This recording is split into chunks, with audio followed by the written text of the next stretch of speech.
Pengantar suara dahsyat yang mengguncang jiwa. Al-Quran, kitab suci umat Islam, menggambarkan peristiwa-peristiwa dahsyat yang akan terjadi di hari kiamat. Salah satu peristiwa paling menggetarkan adalah ditiupkannya sangkakala, sebuah terompet raksasa yang dikenal sebagai Asyur. Suara sangkakala ini akan mengguncang langit dan bumi, menandai berakhirnya kehidupan dunia dan dimulainya fase baru hari pembalasan. Kedahsyatan suara sangkakala ini digambarkan dengan jelas dalam Al-Quran, membuat manusia teringatkan kebesaran Allah dan kekuasaannya yang tak terbatas. Peristiwa ini bukanlah sekadar dongeng, melainkan sebuah kepastian yang akan dialami oleh seluruh umat manusia. Keimanan terhadap hari akhir, termasuk ditiupkannya sangkakala, merupakan salah satu pilar utama dalam Islam. Memahami peristiwa ini akan mendorong manusia untuk menjalani hidup dengan penuh ketakwaan dan senantiasa mengingat akan adanya kehidupan setelah mati. Asyur, sangkakala yang akan ditiupkan pada hari kiamat, digambarkan sebagai terompet dengan ukuran yang luar biasa besar. Meskipun tidak ada deskripsi detail mengenai bentuk fisiknya, Al-Quran dan hadits Nabi Muhammad SAW memberikan gambaran tentang kedahsyatan suaranya yang mampu menggetarkan seluruh alam semesta. Beberapa ulama menafsirkan Asyur sebagai sebuah terompet yang terbuat dari cahaya. Ada pula yang mengartikannya sebagai suara yang teramat keras, melampaui batas kemampuan pendengaran manusia.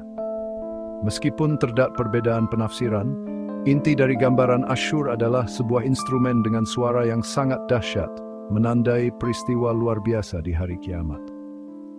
Misteri seputar bentuk fisik Asyur mengajarkan kita untuk tidak terpaku pada hal-hal yang tidak dijelaskan secara rinci dalam Al-Quran dan hadits. Fokus utama kita seharusnya tertuju pada makna dan hikmah di balik peristiwa ditiupkannya sangkakala, yaitu pengingatkan kebesaran Allah dan kepastian datangnya kiamat. Tiupan pertama, kehancuran dan ketakutan. Al-Quran dengan tegas menjelaskan bahwa Asyur akan ditiup sebanyak 2 kali. Setiap tiupan memiliki makna dan konsekuensi yang berbeda.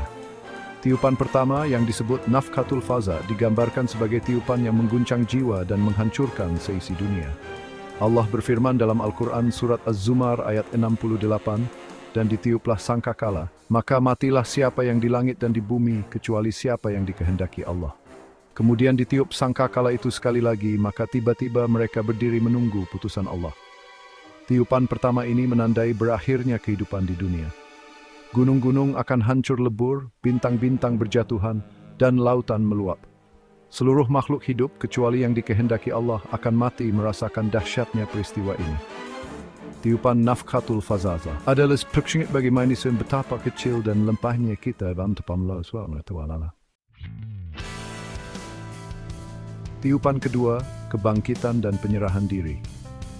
Setelah kehancuran total akibat tiupan pertama, Asyur akan ditiup untuk kedua kalinya.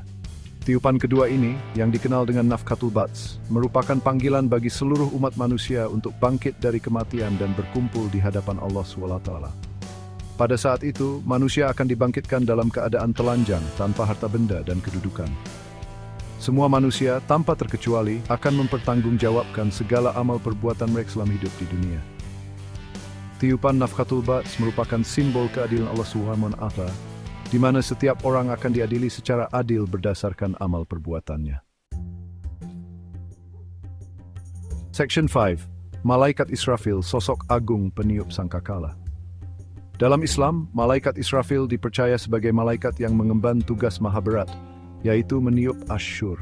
Ia digambarkan sebagai malaikat yang sangat taat dan selalu siap siaga melaksanakan perintah Allah SWT.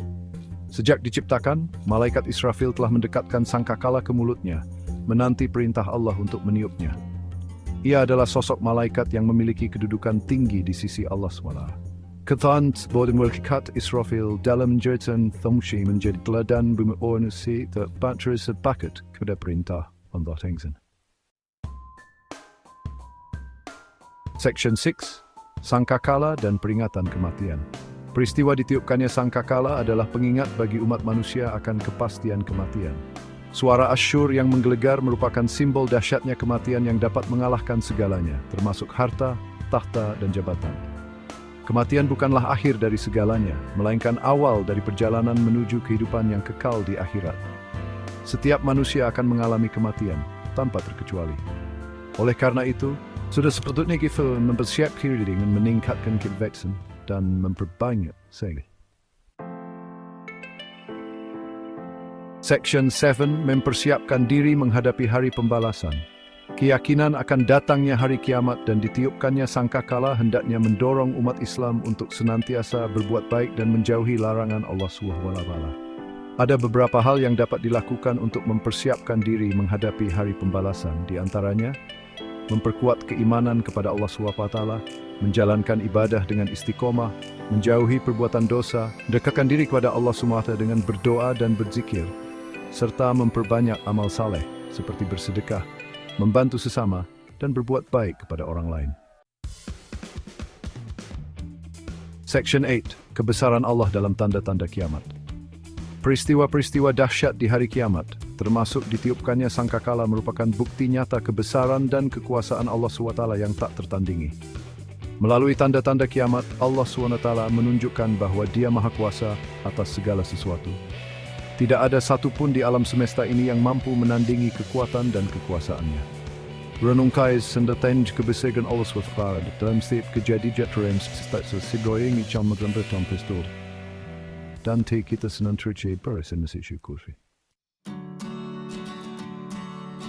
Section 9. Kesimpulan.